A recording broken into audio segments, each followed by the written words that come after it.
महाराज परीक्षित जी से सुखदेव जी महाराज कहते हैं कि भगवान उग्रसेन तो इतने धर्मात्मा थे, फिर इनके यहाँ ऐसा पुत्र कैसे उत्पन्न हो गया? वो तो इतने धर्मात्मा थे, इनकी जो पत्नी थी पवन रेखा वो भी बड़ी धर्मज्ञ थी, और धर्मात्मा के यहाँ ये दुराचारी का जन्म कैसे हो गया?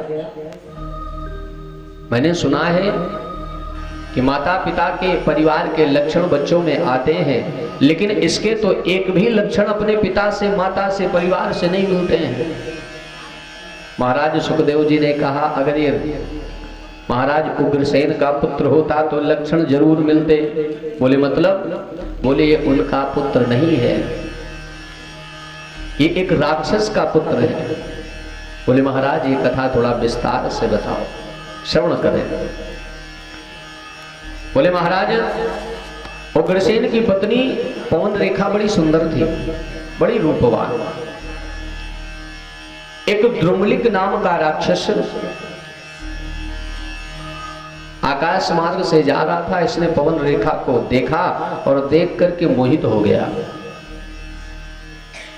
पवन रेखा के पास पहुंचा, निवेदन किया अपनी कामना का। पवन रेखा ने दुत्कार करके, फटकार करके इसे भगा दिया। अरे दुष्ट, तुझे पता नहीं मैं एक पतिव्रता नारी हूं, तेरे मन में ये भाव कैसे आया? अब मैया के स्वरूप पर ये इतना मोहित हो गया कि साम दाम दंड भेद किसी भी भाव से, किसी भी प्रकार से ये स्त्री मुझे प्राप्त हो। और ये मान लीजिए विधाता ने कंस का प्रादुर्भाव होना है तो वैसा ही नियम बना दिया। संसरति संसारा, संसार का नियम है परिवर्तनीय, जो बदलता रहे। अब हुआ क्या, एक दिन मैया अपनी सखियों के साथ बगीचे में खेलने के लिए चली गई। झूला पड़ा हुआ था, अपनी सखियों के साथ झूला झूलने आदि, नृत्य आदि, गान आदि करने के लिए बगीचे में चली गई। और महाराज जो उग्रसेन जी थे ये अपने कार्य में रत हो गए। दुम्रिक राक्षस को मौका मिल गया। इसने किया क्या, अपनी योग माया के द्वारा, माया के प्रभाव से इसने ऐसी हवा चलाई है, ऐसी पवन चलाया है कि जिससे जितनी भी सखियां थी वो सब एक से अलग हो गई, एक दूसरे से अलग अलग हो गई। कोई वृक्ष की आड़ में बैठी है, कोई वृक्ष को पकड़े हुए है, सब एक दूसरे से अलग हो गई। अब मैया पवन रेखा भी दूर हो गई, कोई सखी दिखाई नहीं पड़ रही है। तब तक क्या देखा, दो चार बंदरों का स्वरूप बनाया, विकराल बंदरों का स्वरूप बना करके मैया पवन रेखा के चारों तरफ खड़े होकर के वो मैया को डराने लगे। जब मैया को डराने लगे तो मैया को हृदय में भय उत्पन्न हो गया, और भय से अपने पति का, महाराज का ध्यान करने लगी कि महाराज मेरी रक्षा करो, महाराज मेरी रक्षा। इस दुम्लिक राक्षस को मौका मिल गया, मायावी तो था ही। तो इसने विचार किया अगर वास्तविक स्वरूप से इसके पास पहुंचूंगा, इसका स्पर्श करूंगा तो जल करके भस्म हो जाऊंगा। पातिव्रत धर्म की पालन करने वाली है ये। तो इसने किया क्या, जैसे ही मैया ने अपने पति को बुलाया है तो इसने उग्रसेन महाराज का स्वरूप धारण कर लिया। और जब धारण कर लिया, कहा प्रिय तुमने मुझे बुलाया, क्या बात होगी? बोले महाराज बहुत से बंदर हमें भयभीत कर रहे थे, हमारे वस्त्रों को फाड़ना चाहते थे, महाराज आप आ गए, अब मेरा भय दूर हो गया। उस राक्षस ने मैया पवन रेखा से सहवास की कामना उत्पन्न की। मैया ने मना किया कि अभी राक्षस बेला चल रही है महाराज, लेकिन उस राक्षस के बलात्पूर्वक कहने पर आज सहवास होता है। और सहवास करने के बाद ये इतना मग्न हो गया कि अपने वास्तविक स्वरूप में आ गया।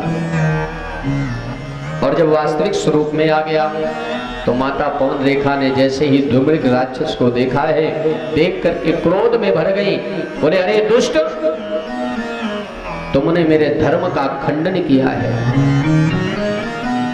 अगर उस समय की पवन रेखा होती तो तक्षण श्राप देकर के तो मैं समाप्त कर देती, लेकिन अब मेरा पातिव्र धर्म समाप्त हो गया है, मैं कुछ नहीं कर सकती। मैया लाचार सी बैठी थी। बोले देवी तुम क्यों दुखी होती, इतने वर्ष हो गए विवाह के, कोई पुत्र या पुत्री उत्पन्न नहीं हुई। जाओ, मेरे इस तप के प्रभाव से तुम्हें एक ऐसा पुत्र प्राप्त होगा, तुम्हारी गोद हरी भरी हो जाएगी। ऐसा पुत्र प्राप्त होगा जिसे संसार में बिना परमात्मा के कोई मारने वाला नहीं होगा। अरे महाराज तो निर्वंशी हो गए थे, लेकिन मेरे प्रभाव से तुम्हारे यहाँ पर एक पुत्र उत्पन्न होगा, लेकिन फर्क होगा ये मेरे स्वभाव का होगा। मैया पवन रेखा अपने पति से ये बात को छुपा दिया, इन्होंने बताया नहीं। कहा परीक्षित यही द्रुमलिक राक्षस का ये पुत्र कंस बन करके उत्पन्न हुआ।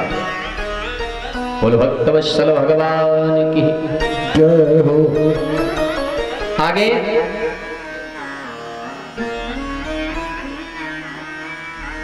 एक कथा आती है। कल तो हम लोगों ने उत्सव मनाया, किसने किसने मनाया उत्सव, और खूब बढ़ावा भी लेकर गए, नहीं लग गए ना सब लोग। लेकिन वहां की दशा गोकुल की क्या है, सर्वसदान दीन सबका हो। राजा ने इतना दान किया है, इतना दान किया है, लेकिन जिन्होंने दान लिया है, जिन्होंने बढ़ावा लिया है, उन्होंने अपने पास नहीं रखा है। ये अपराध आप लोगों से हो गया। उन्होंने किया क्या, जिन बाबा राखा नहीं ताहो, जिन्होंने पाया उन्होंने अपने भी उलार दिए, कुछ रखा नहीं। खूब बढ़ावा उलारा गया, सबने खूब पाया है, और जिनके पास जो आया है वो अपनी वस्तुओं को भी प्रसन्नता में, क्यों, नंद घर आनंद भयो जय करिया लाल। 80 वर्ष की उम्र में पुत्र उत्पन्न हुआ है, बड़े प्रसन्न है। बताया कि इतना मक्खन लुटाया गया है, इतना मक्खन लुटाया गया है कि मानो मक्खन की नदियां बह गई वहां पर। नंद बाबा के 9 लाख गईं थी, जिन गायों के मक्खन को इतना, जिस गोपी को, जिस गोप को पता चलता है कि नंद बाबा ने पुत्र, नंद बाबा के यहाँ पुत्र जन्म हुआ। अब वहां 2 दिशाएं हैं। गोकुल वाले कह रहे हैं नंद के पुत्र हुआ, लेकिन माता यशोदा के परिवार वाले क्या कह रहे हैं, यशोदा के पुत्र हुआ। फर्क क्यों है? अब बताइए, नंद के पुत्र हुआ या यशोदा के पुत्र हुआ? पुत्र तो यशोदा के हुआ, लेकिन फर्क क्या है? गोकुल वाले कह रहे हैं नंद के आनंद भयो जय कन्हैया, जबकि पुत्र किसके, यशोदा के हुआ। तो महाराज सुखदेव जी परीक्षित को कहते हैं, राजन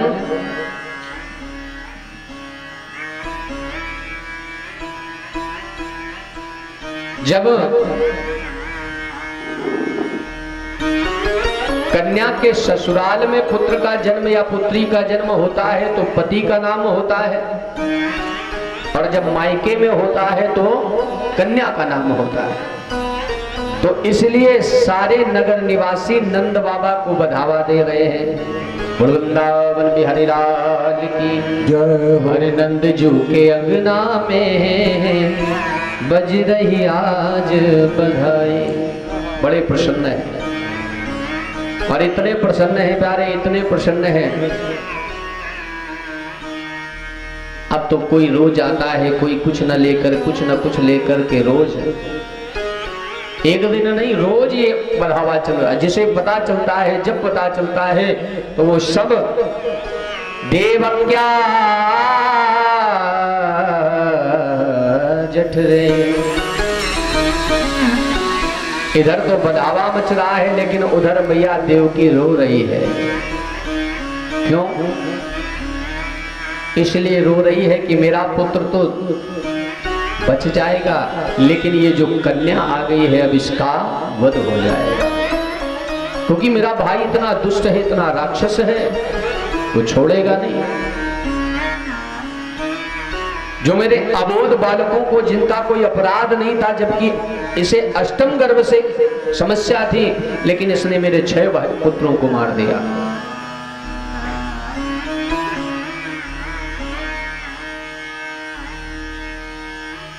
अब जैसे ही महाराज वसुदेव जी कन्या को लाए हैं, कन्या ने रोना प्रारंभ कर दिया।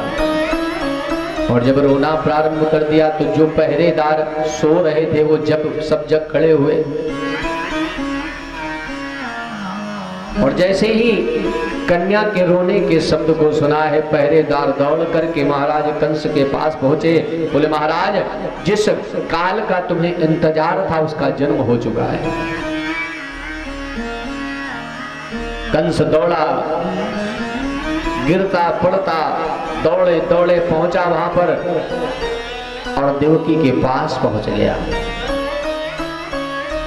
और देवकी से निवेदन करने लगा, देवी एक पुष्प ये मुझे और अपना दे दो, उसके बाद तुम मुक्त हो। देवकी ने हाथों को जोड़ा और जोड़ करके कहा, भैया ये पुत्र नहीं है, फिर ये तो कन्या है। बोले देवी हमें इससे नहीं मतलब ये है पुत्र है या कन्या है, हमें तो अष्टम काल से मतलब है। बोले एक कन्या तुम्हारा क्या बिगाड़ पाएगी भैया? बोले ये कन्या कुछ नहीं बिगाड़ पाएगी, पता नहीं जिसके साथ इसका विवाह हो वो मेरा काल हो जाए, या इसके गर्भ से जिसका जन्म हो वो मेरा काल हो जाए। मैं आखिरी अपने काल को छोड़ने वाला नहीं हूं। बस यही 8वां अंश आपका आखिरी है, ये मुझे और देवकी दे दो। देवकी बार बार निवेदन करती है, लेकिन कंस ने बात को नहीं सुना। आज बलात्पूर्वक देवकी की गोद से बच्ची को छीन लिया। देवकी पैरों पर गिरती है, पैर को झटक दिया है। कंस लेकर के जहां पर सारे पुत्रों का वध किया था ना, वहीं पहुंच गया और पहुंच करके हंसता है जोर से, अरे देवताओं, आज मैंने अपने 8वें काल को भी मारने में जा रहा हूं। आज से मुझे मृत्यु का भय समाप्त हो जाएगा। किया क्या, जैसे ही कन्या के दोनों पैरों को पकड़ा है और पकड़ करके जैसे ही झुमाना चाहता है, पटकना चाहता है, कन्या हाथ से छूट करके आकाश मार्ग को चली गई। प्यारे,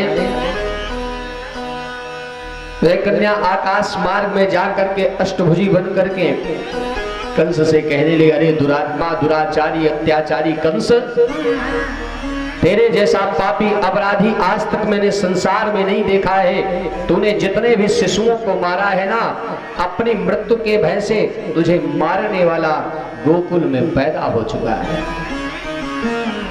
कुमुदा चंडिका कृष्णा माधवी कन्नकेति च माया नारायणी सानी शारदे अंबिकेति च। प्यारे, अष्टभुजी कन्या कंस से कहने लगी, अरे दुष्ट, तूने इतने अपराध किए, उन अपराधों को समाप्त करने के लिए तेरा काल उत्पन्न हो चुका है। अब तो कंस उस मैया के समक्ष हाथ जोड़ करके प्रार्थना करने लगा, मैया इसमें मेरा दोष नहीं है, इसमें तो दोष देवताओं का है। देवताओं ने मुझे ऐसी आकाशवाणी करी, आज मुझे पता चल गया कि मैं ही नहीं, देवता भी झूठ बोलते हैं। अगर देवताओं ने ये झूठ नहीं बोला होता तो देवकी के पुत्रों को मैं वध नहीं करता। निवेदन करने लगा, तमाहम भ्रातरम देवी, देवी मैं आपका पुत्र हूं। कृपणाम करुणीं सती स्नेहम तव कल्याणम श्रियं माहन्तुमर्हसि। देवी आप मुझे बताएं, मेरा वो अष्टम काल कहां पर जन्म हुआ है उसका। देवी ने कहा, ये तो मैं नहीं बता सकती हूं, लेकिन तुझे मारने वाला पैदा हो चुका है। अब तो ये बारंबार अपने अपराधों को याद कर करके देवी से प्रार्थना करने लगा कि मया हतया मंद जाता, अरे मैं बावरा हो गया था देवी, देवताओं के बहकावे में आ गया, इसलिए अपराध हो गया, क्षमा करें। कहते हैं जाते ही कंस कसाई ने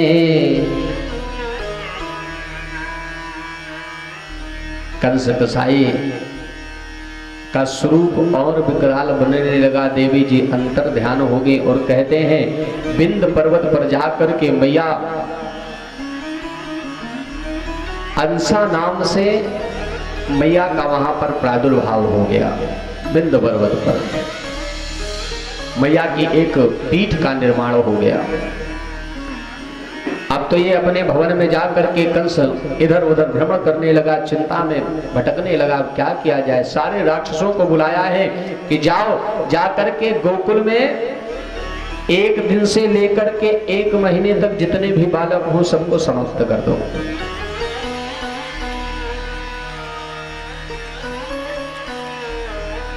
सारे राक्षस सारे सैनिक कंस की आज्ञा को मान करके चल दिए।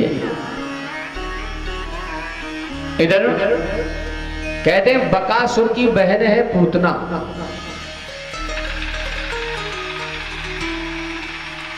ये जितने भी कंस के राक्षस हैं ये सब कंस ने इन्हें अपने साथ मलयुद्ध में हराया है। और एक शर्त ये रखता था सभी से, जब युद्ध जिस राज्य में जाता था वहां एक ही शर्त रखता था, अपना मुकुट रखवा लेता था और जो भी राक्षस से युद्ध करता था उसका भी, और कहता था जो युद्ध में जीत जाएगा, जो हारेगा उसे दासत्व स्वीकार करना पड़ेगा, उसे दास बन करके रहना पड़ेगा। तो ये बकासुर के राज्य में पहुंचा, वहां युद्ध किया, बकासुर को हरा दिया। अब इसकी बहन आई पूतना, उसने कहा अब मुझसे युद्ध करो। तो कंस ने कहा मैं कन्याओं पर हाथ नहीं उठाता, स्त्री से युद्ध नहीं करता, आज से मैं तुम्हें अपनी बहन बनाता हूं। और बहन कह के संबोधित किया। पूतना आई और आकर के कहा भैया क्या बात है, क्यों ना उदास हो। बोले बहन क्या बताऊं, जब से वो अष्टभुजी कन्या ने बताया है कि तुम्हें मारने वाला गोकुल धाम में पैदा हो गया है, तब से कुछ अच्छा नहीं लग रहा है।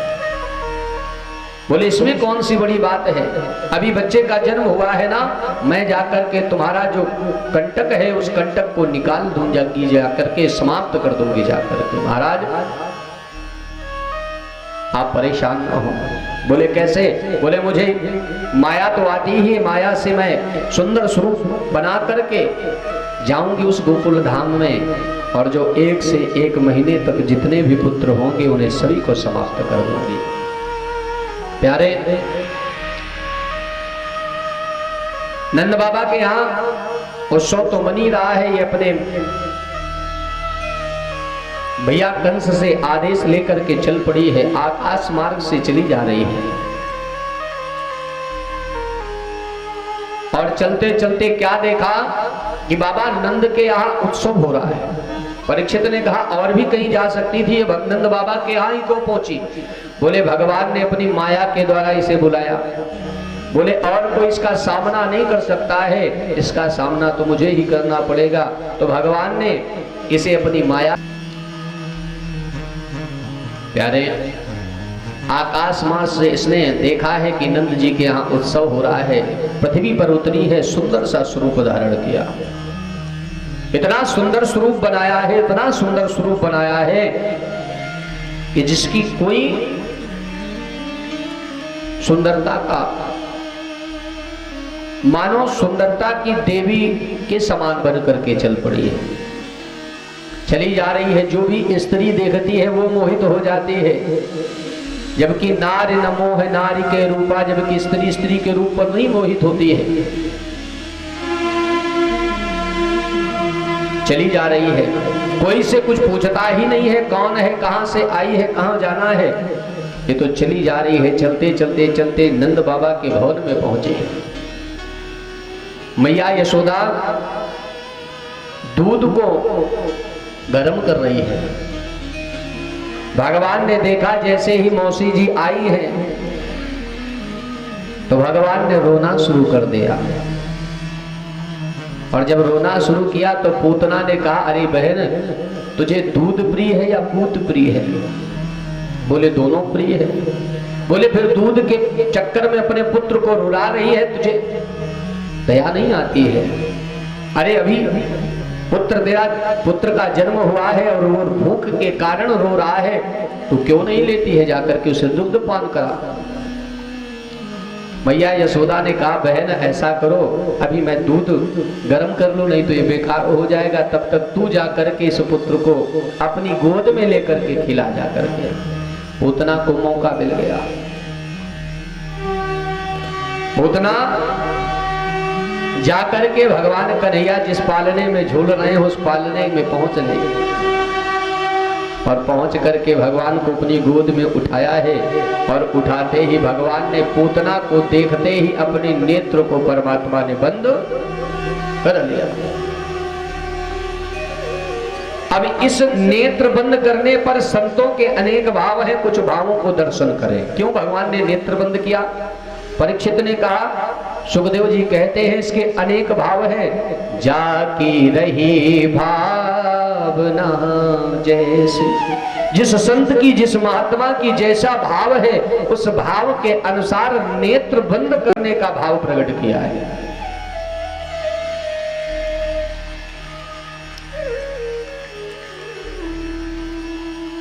पूतना को देख करके भगवान ने आंख बंद किया तो एक संत ने कहा कि भगवान ने आंख क्यों बंद किया?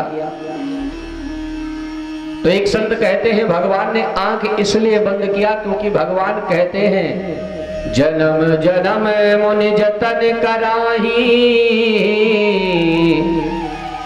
जन्म जन्मांतर तक व्यक्ति भजन करता है, तप करता है, फिर भी जरूरी नहीं कि परमात्मा का दर्शन हो। पर इसने ऐसा कौन सा पुण्य, ऐसा कौन सा धर्म किया है जिसके प्रभाव से भगवान के साक्षात ये पहुंच गई है दर्शन करने के लिए। भगवान का दर्शन ऐसा है तो कुरूपा, लेकिन इसने रूप कैसा बनाया है? सुंदर रूप बनाया है, बनावटी स्वरूप बनाया है। इसलिए भगवान आंख बंद करके इसके पूर्व समय को याद कर रहे हैं। पूर्व समय में इसने कौन सा पुण्य किया है? तो बताया ये राजा बलि की कन्या है रत्नमाला। जब भगवान ने वामन रूप धारण किया तो इसके हृदय में भाव एक उत्पन्न हुआ भगवान को देख करके। क्या भाव उत्पन्न हुआ? इतना सुंदर बालक है, अगर ये मेरा पुत्र बन करके उत्पन्न होता तो मैं इसे अपना दुग्ध पान कराती, प्रेम करती। लेकिन जैसे ही भगवान ने 3 पग पृथ्वी नापने में इसके पति पिता को छल लिया तो इसका भाव परिवर्तित हो गया। अब तो ये क्रोध में विचार करती है, अगर ऐसा दुष्ट पुत्र मेरा होता ना तो इस दुष्ट पुत्र को दूध में जहर मिला करके पिला करके मैं समाप्त। और भगवान ने दोनों भाव इसके स्वीकार कर लिए, भाव कुभाव दोनों स्वीकार कर लिए। एक ने कहा ये बात नहीं है, तो बोले क्या बात है? बोले भगवान ने नेत्र इसलिए बंद किया कि भगवान देख रहे हैं ये है तो राक्षसिनी और अभी हमें जहर पिलाएगी, और हम तो माखन मिश्री खाने के लिए यहाँ पर आए हैं, जहर पीने के लिए तो हमारा जन्म हुआ है दूध माखन मिश्री दही आदि खाने के लिए, और अभी जन्म हुआ, जन्म होते ही ये विष लेकर के आई है और हमें विष पीने का तो अभ्यास नहीं है। तो ये भगवान भोलेनाथ का ध्यान कर रहे हैं। बोले प्रभु आपको विष पीने का अभ्यास है तो आप आइए, प्रकट होइए और इस मैया के विष का पान आप करें और दुग्ध का पान मैं करूंगा। ये भाव प्रकट किया। तब तक दूसरे ने कहा ये भाव नहीं है। भगवान ने नेत्र क्यों बंद किए? तो तीसरे ने कहा भगवान ने नेत्र इसलिए बंद किए, इसका नाम क्या है? पूतना। इसके कोई पुत्र नहीं है। और कहते हैं निर्वंशी का मुख देखना अपराध होता है। पूतना, और ये है कौन? बच्चों को मारने वाली बाल भातनी है। और ऐसी दुष्टा, ऐसी राक्षसी का स्वरूप देखना ब्रह्म हत्या के समान पाप है। तो भगवान ने इसलिए इस दुष्टा को नहीं देखा और अपने नेत्र बंद कर लिए। चौथे ने कहा यह भी बात नहीं है। तो बोले क्या है बताओ? भक्त आपस में ही चर्चा किया करते हैं। चौथे ने कहा ये बात नहीं है। तो क्या बात है? तो बताने लगे ये अपने वास्तविक स्वरूप को छुपा करके आई है। ये है तो राक्षसनी, लेकिन अपने वास्तविक स्वरूप को छुपा करके आई है। कपट रूपी भेष धारण करके आई है। और भगवान कहते हैं कपट से मैं किसी को प्राप्त नहीं होता। निर्मल मन जन सोम मोहि पावा, मैं तो निर्मल भाव से प्राप्त होता हूं। इसलिए परमात्मा ने नेत्र बंद कर लिए।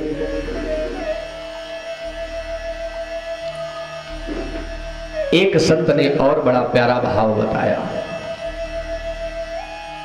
बोले भगवान ने नेत्र इसलिए बंद किए क्या? क्योंकि भगवान जानते हैं कि अभी ये हमें दुग्ध पिलाएगी तो ये हमारी मां के समान हो जाएगी। भाई पालने वाला, दुग्ध पिलाने वाला है ना।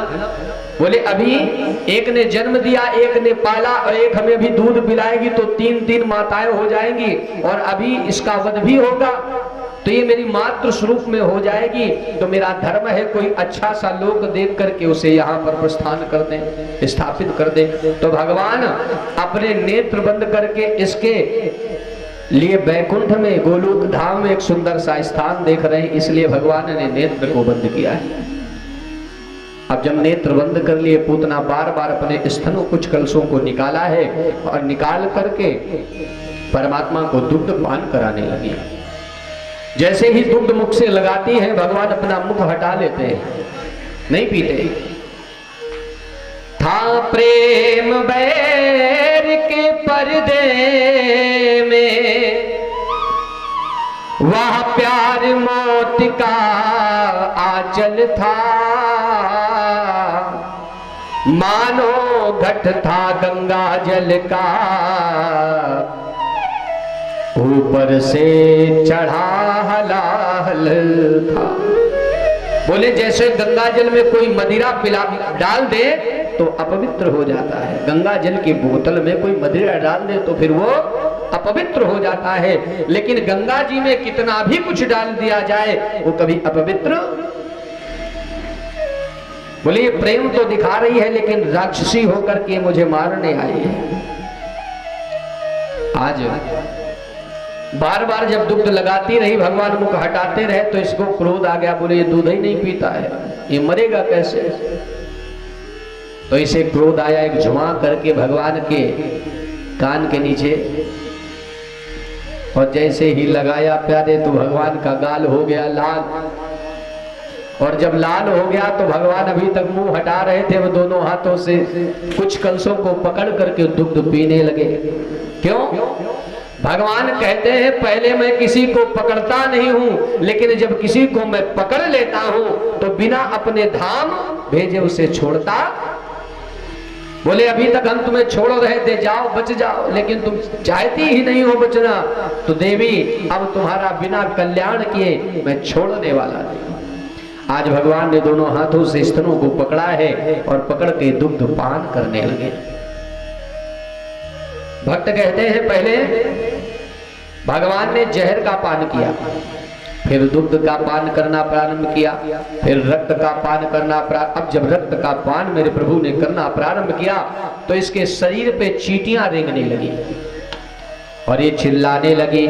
चिल्लाई धाड़ मारो मारो, बस चलाना उसे खल आरती का। चिल्लाने लगी बचाओ बचाओ बचाओ।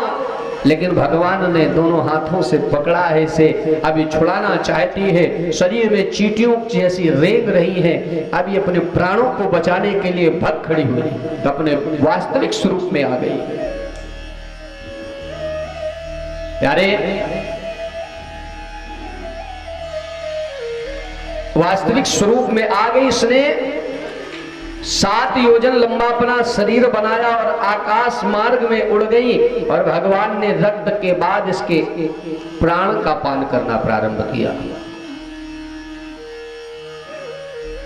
जब प्राणों का पान करना प्रारंभ किया तो कुछ ही दूर पर इसका नमो नारायण हो गया, अंत हो गया। और जब अंत हो गया, चिल्लाहट की आवाज मैया यशोदा ने सुनी है तो अपना दूध छोड़ करके भग खड़ी हुई। क्या देखा कि एक राक्षसी मेरे लाला को लिए जा रही है। अब तो सारे ग्वाल बाल दौड़े दौड़े वहां पहुंचे जहां पर पूतना पड़ी हुई है। का इतना बड़ा स्वरूप धारण किया कि इसके पीठ के नीचे जितने भी वृक्ष आए सब टूट टूट करके चकनाचूर हो गए, समाप्त हो गए। सीढ़ी लगा करके भगवान कन्हैया को उतारा गया।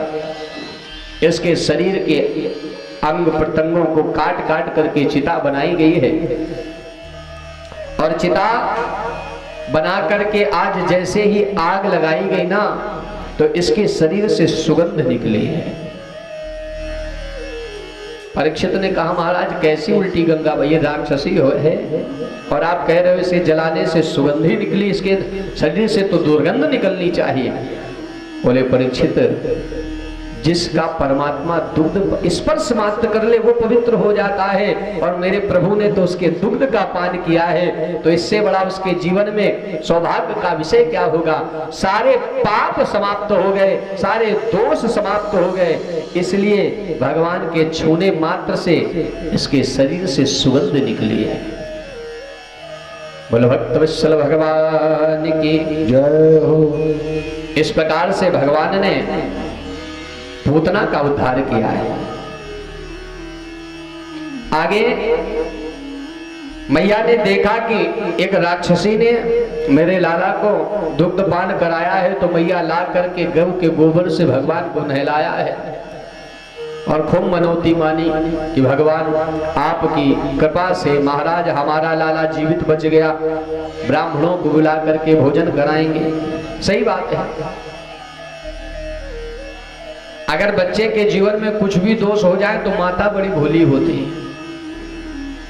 अगर कोई बाबा आ जाए ना बड़ा कंठी माला डाले हुए, बस इतना कह दे कि मैया तुम्हारे यहाँ कुछ दोष है, अरे बाबा बहुत जानता है, तुरंत ही उसे बैठा लेगी, भोजन पानी कराएंगी, अपना तो अपना हाथ दिखाएंगी, आस पास की पड़ोसियों को बुला लेगी।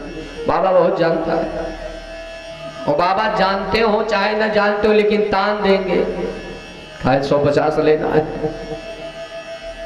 अब माताएं विश्वास कर लेती हैं, और अगर कोई बालक कोई व्यक्ति अगर उसे कहे कि ये न करो, तुम क्या जानो, पता नहीं बाबा ने कुछ श्राप दे दिया तो अहित हो जाएगा। इतना श्रद्धावान स्वरूप होता है। आज भगवान कन्हैया को स्नान ध्यान कराने के बाद भगवान को स्पर्श करा के बहुत सा धन दान किया है, बहुत सा धन दान किया। आगे कथा आती है शकटासुर की। इसका नाम जानते हो क्या है? शकटासुर तो हम सभी लोग जानते हैं, लेकिन इसका वास्तविक नाम जानते हो क्या है? इसका नाम शकटासुर कब पड़ा? कथा सुने आप लोग। एक दिन भगवान पालने में झूल रहे थे, तो इसने भगवान को झूलता हुआ देखा, तो ऊपर एक सकट, सकट माने बैलगाड़ी होती है। बैलगाड़ी जब काम खत्म हो जाता है किसानों का, तो किसान बैलगाड़ी अपनी छत पर बांध देते हैं। अब आजकल बैल मोटरसाइकिल आदि गाड़ियां इन्हें कहां छत पर बांधे। तो पहले लोग यही करते थे, काम विराम होने के बाद बैलगाड़ी को छत पर बांध दिया जाता है। अब इसने देखा, देख करके विचार करता है इस बालक को मुझे मारना है, अगर ऐसे मारेंगे तो पाप लगेगा, ना हो तो इस सकट पर बैठ जाऊं और इसमें जो रस्सी बंधी हुई है उसे खोल दूं, तो रस्सी खोलने से ये सकट इसके ऊपर बैलगाड़ी गिर जाएगी, मुझे दोष भी नहीं लगेगा, इसकी मृत्यु भी हो जाएगी। प्यारे, ऊपर चढ़ गया। भगवान कन्हैया मुस्कुराए, बोले तुम हमें मारने के लिए आए हो, तुम्हारी व्यवस्था बना के रखे। इसलिए ये बैलगाड़ी पर बैठने के कारण इसे असुर तो है ही, तो इसका नाम सकटासुर पड़ गया। लेकिन इसका वास्तविक नाम है, ध्यान दीजिए, अगर कभी कथा सुने तो ध्यान दे, इसका नाम उत्कच है। इसका नाम उत्कच है।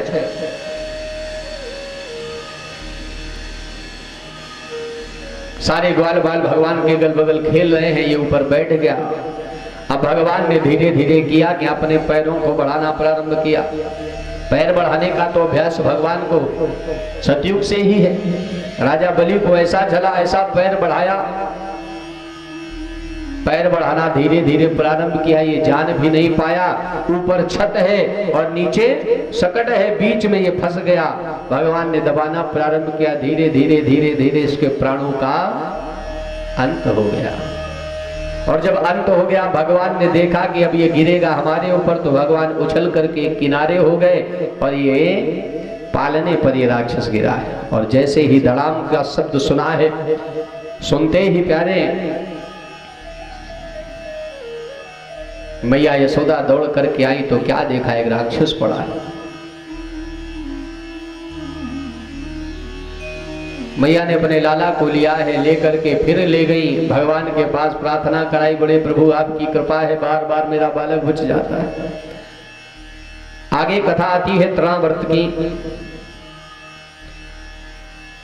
ये हिरणाक्ष का पुत्र था, ध्यान दें, जो सकटासुर था ये हिरणाक्ष का पुत्र था। और राक्षस होने के कारण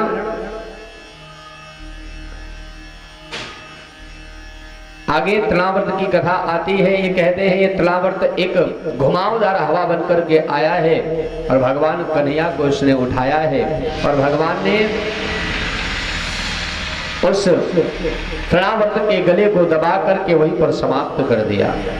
इस प्रकार से भगवान ने तृणावर्त का भी उद्धार किया। का जो ये तृणावर्त है, ये पांडु देश में सहस्त्राक्ष नाम से प्रसिद्ध था। ध्यान दें, ये जो तृणावर्त था, ये सारे अगले जन्म के अपराधों के कारण इन्हें राक्षस बनना पड़ा। इसलिए कहते हैं बड़े बुजुर्ग की, अगर किसी से आशीर्वाद नहीं ले सकते हो तो श्राप भी मत लो। अगर किसी का हित नहीं कर सकते हो तो अहित भी मत करो। हर जगह हंसना नहीं चाहिए, हर व्यक्ति की मजाक नहीं उड़ानी चाहिए। कहा ये पांडु देश में सहस्त्राक्ष नाम से विख्यात था, बड़ा धर्मात्मा था, ये बड़ा धर्मात्मा था। एक दिन नर्मदा नदी के किनारे स्त्रियों के साथ इसने स्नान करना प्रारंभ किया। और स्नान करना कैसे प्रारंभ किया? मदिरा का पान करके निर्वस्त्र होकर के स्नान करना प्रारंभ किया। और जब स्नान करना प्रारंभ किया तो उधर से दुर्वासा ऋषि चले आ रहे थे। था धर्मात्मा, लेकिन एक अपराध के कारण इसे शाप मिल गया। स्त्रियों को, अपनी पत्नियों को प्रसन्न करने के लिए निर्वस्त्र होकर के जल में स्नान करने लगा। पहला अपराध, जल में कभी निर्वस्त्र होकर स्नान नहीं करना चाहिए। दूसरा अपराध, संत महात्मा जा रहे थे, धर्मात्मा होने के कारण भी इसने किया क्या? मदिरा का पान कर रखा। तो महाराज दुर्वासा को क्रोध आया, अरे राजन, इतने धर्मात्मा होकर के, इतने धर्मज्ञ होकर के अपनी स्त्रियों को प्रसन्न करने के लिए तूने मल स्वरूपी मदिरा का पान किया है, नग्न होकर के जल में स्नान कर रहे हो। जाओ, मेरा श्राप है, तुम्हारा शरीर राक्षस का हो जाए। तो इस कारणवश इसका अगला जन्म राक्षस का हो गया। अब तो प्यारे समय आया, उत्सव चल ही रहा है। भोले बाबा ने सोचा सब तो दर्शन कराए हैं, हमें भी दर्शन करने जाना चाहिए, क्योंकि जब रामावतार हुआ था तब भी हम दर्शन करने गए थे और आज भी हमें दर्शन करना चाहिए। तो भगवान भोलेनाथ ने अपने स्वरूप को बनाया है और स्वरूप को बना करके जोगी का रूप बनाया है और बना करके मैया के पास पहुंच गए, आवाज देने लगे, अरे यशोदे, मैंने सुना है कि तूने एक लाला को जाया है, लाला का जन्म हुआ है, सभी को बढ़ावा दे रही है, मुझे नहीं देगी। मैया यशोदा दौड़ करके आई है और सुंदर सा थाल सजा करके उसमें हीरा मोती आदि अनाज भोजन आदि ला करके भगवान के परम भक्तों बाबा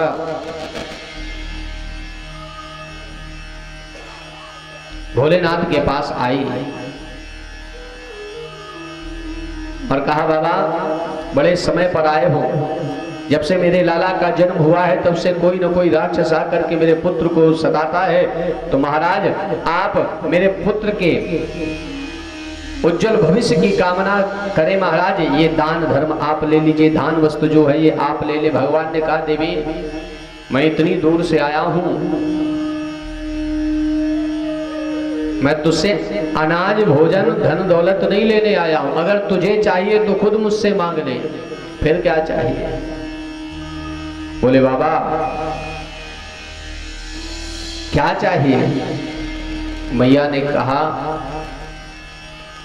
बोल बाबा क्या चाहिए। भोले बाबा ने कहा, देवी अगर देना चाहती हो तो अपने लाला का दर्शन करा दो। मैया ने ऊपर से नीचे तक बाबा को देखा और देख करके कहा, बाबा एक बात बताओ, तुम्हारे गले में ये मुंडों की माला है। एकाएक की मैया ने सोचा कहीं बाबा बच्चों के सर को काट करके मुंड की माला तो नहीं पहनता है, ये किसकी माला है। बोले मैया मेरा अघोरी स्वरूप है, इसलिए मुझे ये सब धारण करना पड़ता है। बोले बाबा तुम्हारे गले में ये सर्प काहे का है, क्यों रखते हो। बताया ना मैया मेरा पंथ ही ऐसा है। बोले जब तुम्हें देख करके बाबा मुझे इतना भय लग रहा है तो कहीं मेरा लाला डर गया तो फिर कैसे उसे छुपाऊंगी। किस प्रकार से भगवान भोलेनाथ और मैया यशोदा में मीठी मीठी नोकझोंक हो रही है, दर्शन करें। ओ शिव आए यशोदा के द्वार, भगवान भोलेनाथ मैया के पास पहुंचे हैं, निवेदन करते हैं, बड़े भाव से सेवा करते हैं। ओ शिव आए यशोदा के द्वार, मैया मोहे दर्शन करा। शिव आए यशोदा के द्वार, मैया मोहे दर्शन करा। अरे दर्शन करा दे मैया, दर्शन करा दे, दर्शन करा दे मैया, दर्शन करा दे मैया, दर्शन करा दे, दर्शन करा दे मैया। शिव आए शिव आए यशोदा के पास, ओ मैया मोहे दर्शन करा। शिव आए यशोदा के पास, मैया मोहे दर्शन करा। हर हर महादेव।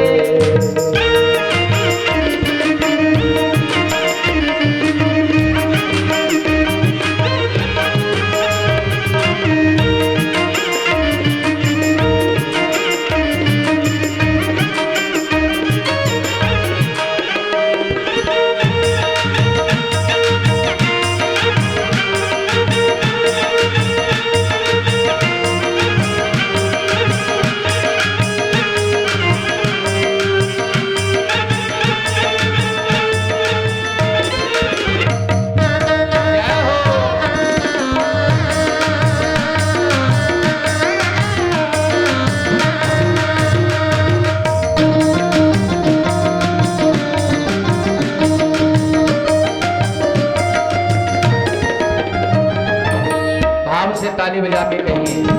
ओ शिव आए यशोदा के पास, ओ मैया मोहे दर्शन करा। शिव आए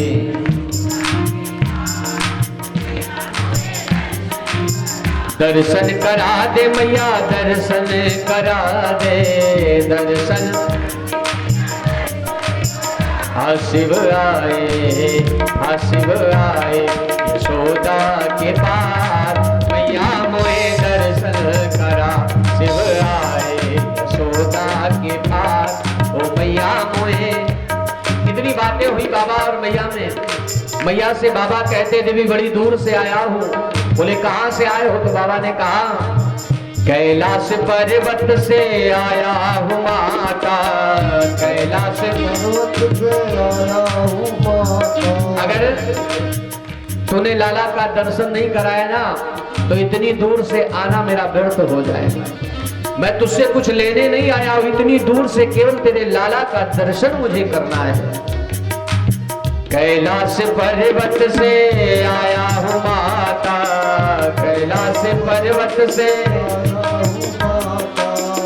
और घर तेरे उपजा है भाग्य विधाता, घर तेरे उपजा है भाग्य विधाता, भाग्य विधाता, भाग्य विधाता, भाग्य विधाता, भाग्य ओ शिव आए, आ शिव आए यशोदा के द्वार मैया मोहे दर्शन करा शिव आए यशोदा के द्वार मैया मोहे दर्शन। भाव से सेवा करते हुए जय हो।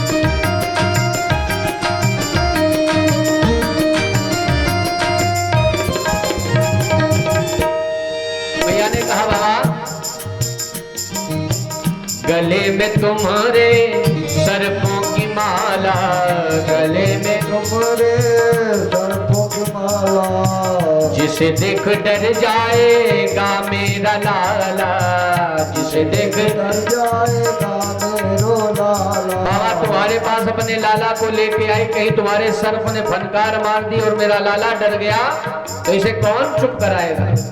वैसे ही मेरा बालक बड़ा हठी है, रोना शुरू करता है तो चुप नहीं होता है।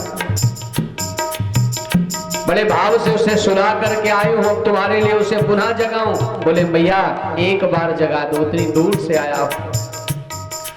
अरे गले में तेरे है सर्पों की माला, गले में तेरे है सर्पों की माला, जिसे देख डर जाएगा मेरा लाला, जिसे देख डर जाएगा मेरो लाला। तुझे कैसे दिखाऊं भोलेनाथ, हाँ तुझे कैसे दिखाऊं भोलेनाथ। ओ मैया मोहे दर्शन करा शिव आए यशोदा के पास, ओ मैया मोहे दर्शन करा शिव आए यशोदा के पास मैया मोहे भोले बाबा से जब इतनी बात कही तो बाबा थोड़ा सा मुस्कुराए और मुस्कुरा करके मन ही मन भगवान कन्हैया को प्रणाम करके कहा कन्हैया तेरी मैया जो बात कर रही है वो सही कह रही, तू सर्प को देख करके डर जाएगा, तुझे भी डर लगने लगा है। अरे तू तो संसार को डराता है, क्या तू भी डरने लगा है? भगवान मुस्कुराए और कहने लगे डरता है जिससे, डरता है जिससे ये ब्रह्मांड सारा, डरता है जिससे ये ब्रह्मांड सारा। इशारे इशारे में मैया को सारी बात समझा दी। बोले भैया तू ले आ, तेरा लाला संसार को डराएगा, वो डरने वाला नहीं है। जिसने इतने बड़े बड़े राक्षसों को मार दिया भी तुझे लगता है वो डरेगा? मैया दर्शन करा दे। डरता है जिससे ये ब्रह्मांड सारा, डरता है जिससे ये ब्रह्मांड सारा। भैया उसको डराएगा क्या बेचारा, उसको डराएगा क्या बेचारा। बात मानो तुम अब तो हमारा, बात मानो तो अब तो हमारा। अरे मैया मोहे दर्शन करा शिव आए यशोदा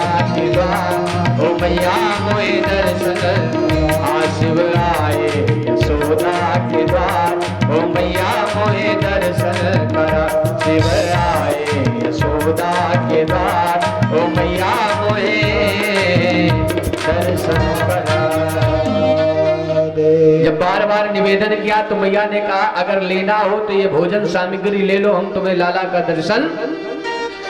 अब भगवान भोलेनाथ बड़े उदास हो गए, मुंह उतर गया। जितनी प्रसन्नता थी ना उतना ही अफसोस होने लगा। भगवान से मन ही मन में कहा प्रभु क्या दर्शन नहीं होगा? रामावतार में तो बड़े भाव से दर्शन हुआ था, आज प्रभु भक्त और भगवान के बीच में ये मैया बाधा बन रही है। भगवान उदास होकर के चल दिए। भगवान कन्हैया ने सोचा मेरे प्रभु जा रहे हैं, क्योंकि बिना इनकी कृपा से हम कोई कार्य भी नहीं कर सकते। भगवान कन्हैया भगवान भोलेनाथ एक दूसरे को अपना इष्ट मानते हैं। राम जी भी एक दूसरे को कहा भगवान आए हैं इतनी दूर तो दर्शन, तो भगवान कन्हैया रोना प्रारंभ कर दिया। अब तो मैया दौड़ कर गई, खिलौने आदि पकड़ाए। अरे लाला चुप हो जाओ, गोपी को बुलाया, गोपी को दिया, गोपी भी खिला रही है, लेकिन भगवान कन्हैया रोना। गोपी ने कहा मैया लगता है बाबा ने कोई जादू टोना कर दिया है,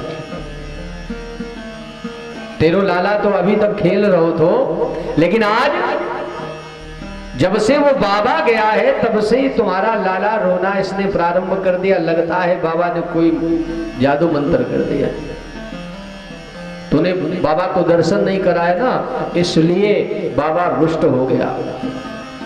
बोले सखी अब क्या करूं? बोले वही बाबा जिसने रुलाया है वही चुप कराएगा। तो बोले दौड़ के जाओ उस बाबा को जल्दी से लुआ है यहाँ पर और बाबा से निवेदन करना। अब तो मैया यशोदा भी दौड़ी, गोपी भी दौड़ी। मैया यशोदा इतनी मोटी हैं। अच्छा मोटा व्यक्ति भी 2 कौड़ी का होता है, सही बात।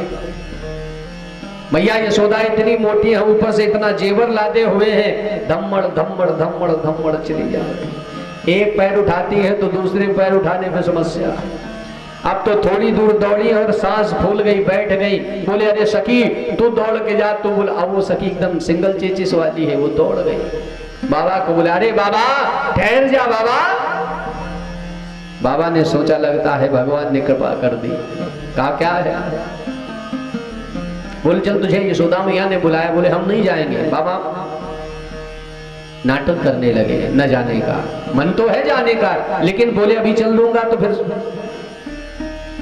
मैया भेद नहीं समझ पाएगी। कहा मैं नहीं जाऊंगा, अभी गया था तो तेरी मैया ने मुझे भगा दिया, अब मैं नहीं जाऊंगा। बोले महाराज जब से तुम आए हो लाला रो रहा है। बोले रोने दो, हमने क्या रुलाया है भाई? हम तो देखे नहीं बाबा भगवान को, उस लाला को, फिर हमसे कैसे रोया?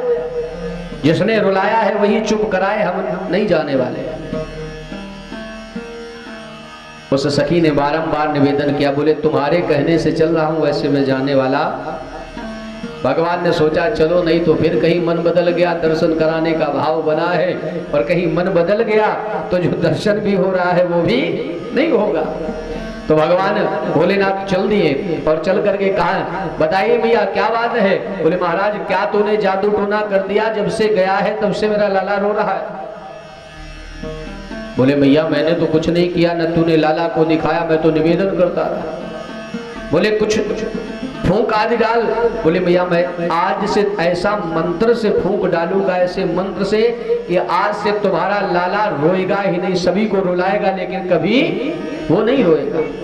बोले तो जल्दी फूंक डाल। बोले भैया लाला को तो लेकर के आओ। बोले लाला नहीं लाऊंगी। बोले अगर लाला नहीं लाओगी तो फिर पक्की फूंक नहीं पड़ेगी। अगर लाला को रोना बंद कराना चाहती हो ना तो ले करके आओ। अब भैया ना चाहते हुए कन्हैया को लाई है और ला करके सर पर पर्दा डाला है और पैर बाबा की तरफ कर दिया। बाबा ने कहा भैया ये फूंक उल्टी कैसे मैं डाल दूं? अगर उल्टा फूंक डाला, उल्टा प्रभाव हुआ तो फिर हमें दोष न देना, फूंक सीधी डाली जाती है। कहा बाबा तुम्हें देख करके हमें डर लग रहा है और मेरा लाला डर गया तो क्या होगा? बोले भैया अगर तेरा लाला डर गया तो इसमें मेरी गारंटी है तेरा लाला नहीं डरेगा। अगर तू चाहती है कि तेरा लाला आज से न रोवे तो ये जो पर्दा है ये पर्दा हटा दो।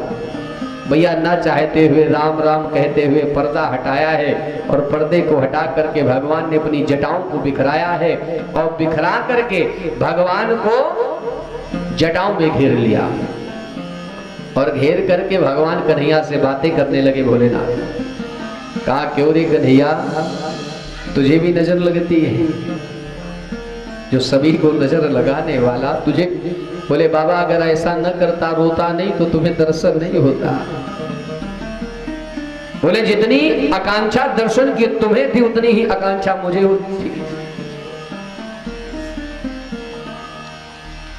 आज भोलेनाथ ने दर्शन किया। मैया यशोदा बार बार कहती, बाबा ये क्या कर रहा है, मेरा लाला दिखाई नहीं पड़ रहा। अब बोले बाबा जल्दी से फूंक आदि डाल लो, नहीं तो मैया परेशान हो रही है।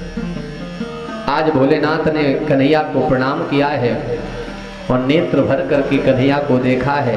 उसी समय भगवान भोलेनाथ से कन्हैया ने निमंत्रण दे दिया कि महाराज, आगे जब मैं बड़ा होऊंगा ना, मैं रास की लीला को रचाऊंगा, तब आपका निमंत्रण है, आप अवश्य आना। उसी समय दे दिया निमंत्रण। आज भोलेनाथ बड़े प्रसन्न हुए और प्रसन्न होकर के चल दिए। इस प्रकार से भगवान भोलेनाथ का दर्शन हुआ। कहा, परीक्षित, जिस समय से भगवान कन्हैया का जन्म हुआ है, मैया यशोदा बड़ी चिंतित रहती, कभी कोई राक्षस आ जाता है। तो हुआ क्या, गर्गा पुरोहितो राजन यदुना सुमहातपः ब्रजम जगामनंदस्य वसुदेव प्रचोदितः। एक दिन गर्गाचार्य भ्रमण करते हुए आए तो मैया लाला को खिला रही थी। नंद बाबा ने कहा, बाबा आप आ ही गए हो तो एक काम करते जाओ, बच्चे का नामकरण संस्कार करना है।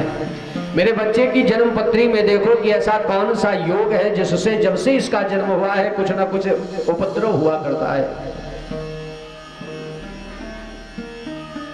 गर्गाचार्य जी बैठे हैं। अब यशोदा मैया ने अपनी बहन बलराम जी का भी जन्म हो गया, उनका भी नामकरण संस्कार होना है और कन्हैया का भी होना है। तो मैया यशोदा ने कहा, ऐसा किया जाए, आप हमने सुना है कि बाबा बड़े विद्वान हैं, चलो इनकी परीक्षा ली जाए। ऐसे ही है कि झूठे ही करते हैं। कहा, क्या किया जाए? बोले तुम अपना बलराम जो लाला है वो हमें पकड़ा दो और हमारे लाला को तुम पकड़ लो। अगर बाबा समझदार होगा तो खुद कह देगा। अब आपस में बदल लिया है और बदल करके प्यारे पहुंच गए बाबा के पास। कहा, बाबा जब से मेरे लाला का जन्म हुआ है तब से कुछ ना कुछ उपद्रव हुआ करता है। गर्गाचार्य जी ने कहा, देवी पहले अपने अपने पुत्र को पकड़िए, फिर उसके बाद नाम बताऊंगा, नहीं तो फिर मेरा दोष नहीं है। आज मैया ने अपने अपने पुत्रों को बदला है तो बताने लगे।